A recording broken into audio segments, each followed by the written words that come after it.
Hey free-to-play gang, welcome back to another video. So finally, patch 3.1.2, I've been waiting for the patch details to arrive and now we are here. The usual things, right, we will be taking Dislyte offline for a short period of time, in a week's time, and we will get Torrent Access Crystals. Now, let's start off with the new Espers, and as usual, I'm just gonna start off with the new Espers and then move on with the rest of the content in a separate video so that I can separate these two and be a little bit more detailed on what I want to talk about. But obviously, I'm gonna miss something and you guys are going to tell me about it and I'm gonna feel like shit afterwards. But let's just get right into it. So first we have Ashley, who is also Heimdall. I do feel like she shouldn't have been a wind type. I do feel like a shimmer type would have suited her theme better, but you know what? If she's easier to obtain, then that's a good thing for us as well.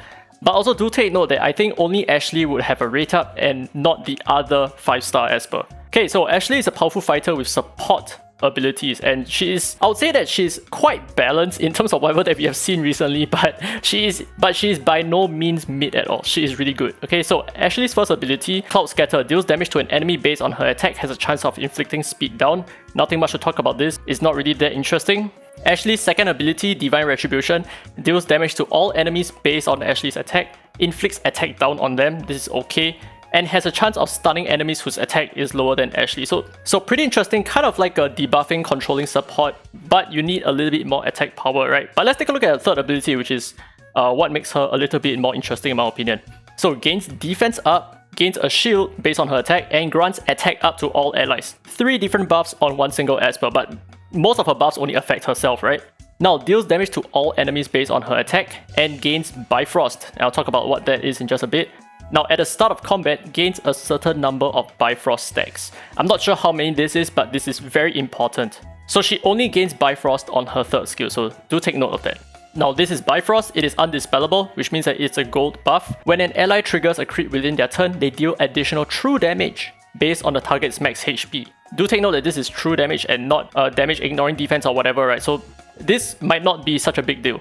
And reduce the target's AP by a certain percentage. This is the part that is a bigger deal, but that's not all, right? So the additional damage has an upper limit as usual and can only be triggered a limited number of times per turn. We do not know how many times this can trigger per turn. Now, when an ally is attacked by a critical hit, increases all allies' AP by a certain percentage. This is the part that I'm super excited about. So when an ally is attacked by a critical hit, essentially this means that if you're going to be using Liling or you're going to be using Zhong Nan, they are going to be hard countered by this one Esper over here.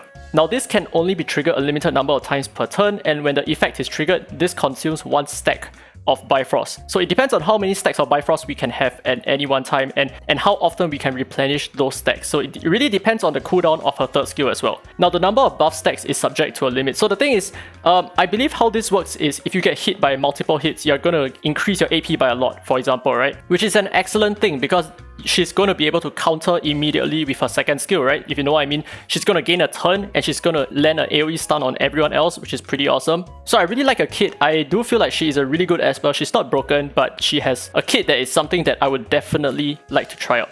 And some of you guys might even draw parallels between her and Bryn. You're not wrong. You're not wrong. They both look the same and they both give attack buffs to their entire team. So she can be drawn from the Gold Record player or Super Sensors. So she would be the rate up Esper, right? Now moving on to Elliot. So he is a 5-star Inferno type. So this is the second 5-star Inferno without any rate up. So Elliot is a powerful single target controller. Elliot's first ability, Scholar Star, deals damage to an enemy multiple times based on his attack and max HP and has a chance of taunting the enemy. Now this is second skill, Sharp Stratagem, attacks one enemy multiple times, deals damage based on Elliot's attack and max HP and has a chance of taunting the enemy as well, very similar to his first skill. However, he gains a shield based on his max HP and this ability will not miss. So I don't really know what to make of this. I do feel like this skill would have a better taunting proc rate than the first skill, but that's about it, right? So he gives himself a shield and all that. But the main thing is his third skill, which is mind-bogglingly strong. Okay, so Elliot's third ability, Pure Enlightenment, deals damage to an enemy based on Elliot's attack, no longer scaling off his HP, dispels all of their buffs, and extends all of their ability cooldowns. What the heck? This is so strong, dude. Gains crit resist. When Elliot is attacked, reduces this ability's cooldown up to a certain number of times per turn. This is so strong, dude. I can imagine using him as a tank and then just letting AI attack him directly, right? Because he's an Inferno type, he's gonna lure the attacks of, like, let's say, other flow type Espers. So if you're up against teams with Zhong Nan, you're going to have a very good time. This is incredibly strong, dude. And now finally, let's move on to Zhong Nan. This is the 4-star Shimmer type. Zhong Nan is a controller Esper who excels at casting silence on enemies and acting quickly.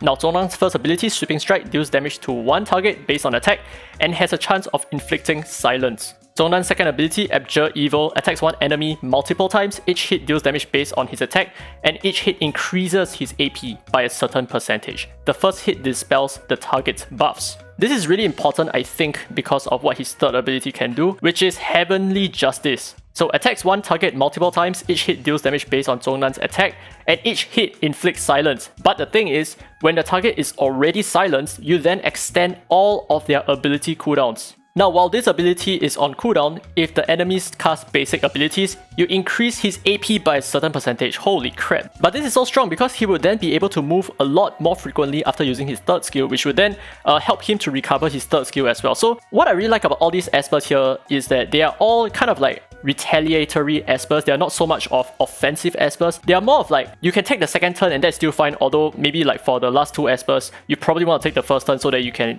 extend all of their cooldowns, right, for example. But I really like all the Espers here. They have a really good spread, and I feel like they push for a certain meta that is very interesting in my opinion, which is something like a compounding effect where the enemies take a lot of turns and that's going to benefit you in some ways and that kind of stuff, right? So that'll be it for the 3 new Espers. Do let me know down in the comments below how you feel about the Espers, and I do feel like they are pretty good. They are pretty good, not broken, but very fun to use. Well, I take it back, I think Elliot is actually quite broken. But that'll be it for this video. I'll see you in the next one. Anyway, if you enjoyed today's video, don't forget to leave a thumbs up, it really helps the channel, and subscribe for more Dislyte content. Now that's it, this has been Dairy Free to Play, and as always, I will see you in the next video.